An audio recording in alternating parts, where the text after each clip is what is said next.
What's up, Book Talk? I have recently finished Dust of Dreams, which is the 9th book in the Malazan Book of the Fallen series by Steven Erikson. It is also my 50th book of the year.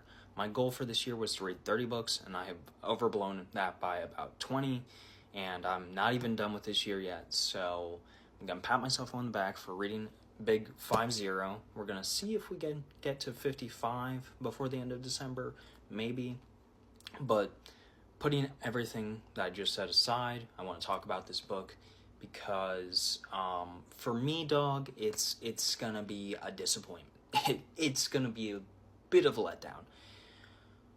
When you read 8 or 9 ginormous door stopper, like if I hit you with this, I'm getting charged with like serious battery books.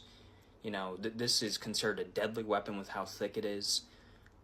You kind of have certain expectations, you know, especially when you're coming to what is basically part 1 of 2 of the ending. You know, you expect the author to begin to wrap things up, to stop introducing new characters, to focus on plots and ideas and themes that are relevant to the story. Does Steven Erikson do that in Dust of Dreams? A little bit, but mostly no. This book, without any spoilers, is a misstep, in my opinion, of how you should wrap up a series. I understand, before the Malazan fanboys flood my comments, that this is part 1 of 2. That a lot of this is set up in order to have the thematic and, you know, ultimate conclusion that the crippled god does. I get that. But the fact that Erikson has chosen to introduce, I think, at least 3 new entire plot lines with a bunch of new characters that I could not even remotely care about is a choice. And it's a choice I do not support. You know, it's one thing, I think, to write a book that is heavily steeped in different thematic elements, you know. Malazan is not like other fantasy. It is not traditional. It is very thematically driven, you know. But I think up to this point, it has been plot driving the themes and not themes driving the plot. This is themes driving the plot.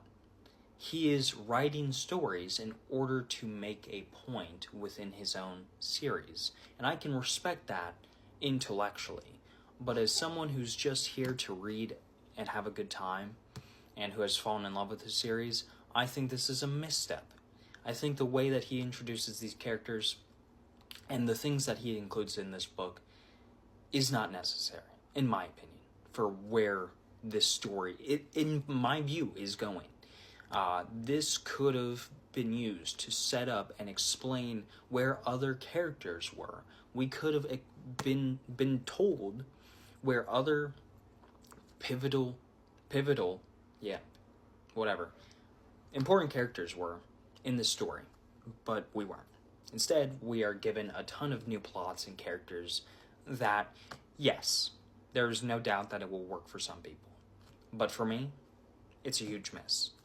It is, the first part of this book is excellent. The way it opens up is awesome. There's a deck of dragons reading. It's really fun. It's really exciting. You get to see more Tavare, or Tavor, however you want to pronounce it. And I'm starting to get why people like her so much in this book. I will say it's a credit to the things I do like worked very well, but most of this book did not work well. But anyways, first part of this book opens up. It's awesome. Nails it. Get into the second part. You're introduced to new characters, introduced to new plot lines. Some of them at first you're like, oh, this is interesting. And then they just keep going. And you're like, okay, but what's the point of this? Like, where is this going? And, you know, having read some of the Crippled Gods so far, some of them I understand where it's going. But other parts, I'm just like, did we have to spend like 200 pages over the course of this book, following this plotline, could this not have been cut for something maybe more important? I don't know. It's just, in my opinion, not necessarily how I would write the second to last book in a 10-tome epic fantasy series. That's just my opinion. The characters that exist in this that you are not familiar with, I just think it's too late in the game to get attached to them. I'm not saying the character works bad or anything, or the thematic works bad or anything, but I think it's too late in the game to introduce this many new characters and this many new ideas and try and make a point. You know what I mean? Like, and some of the decisions he makes, because this book is very much about, hey, it's showing humanity's dark side. It's showing that, hey, maybe humans, maybe we've screwed up, and maybe we don't really deserve to live. That's kind of the thematic idea going on in this book. Maybe we deserve extinction, or whatever, or at least a serious calling, right? Like, that's the thematic idea. So this book is super dark. It is super dark. And I think there is at least one scene in this book that just goes too far. Like, I am not someone who is very easily triggered, or someone that, you know, is usually bothered by extreme violence in fantasy, but there's a scene in this that I was deeply bothered by. There are people who argue it's important to put in there to show off humanity's dark side or whatever. I think there's plenty in these 10 books or 7 previous books that kind of show this off. We didn't need that scene. At least for me. So I will say, huge trigger warning if you decide to read this book. I forget what chapter, but just letting you know, if you're someone who doesn't enjoy violence, especially graphic violence, just warning you right now, there's at least one scene in this book that bothered me, and I've read a ton of darker fantasy, so I'm just putting it out there. So yeah, this book is unfortunately just a huge miss for me. The parts that I liked are the beginning with the Deck of Dragons reading, and the last 2 chapters, which I'm not going to spoil, are like a battle that happened with the Kachain Chamal. I'm not going to explain anything more than that, but they're the dinosaurs with swords for arms, and it's awesome. It's some of my favorite fantasy battle, whatever you want to call it, ever. But the first part and the last part of this book do not make up for the middle, which was a bore. There's at least one scene that really bothered me, and there's just a ton of characters who I just didn't love. So yeah, unfortunately for me, Dust of Dreams is gonna be a miss. It's by no means like a bad book. You know, it's not poorly written. The prose is still excellent. The thematic work's excellent. If you can get into the characters are excellent.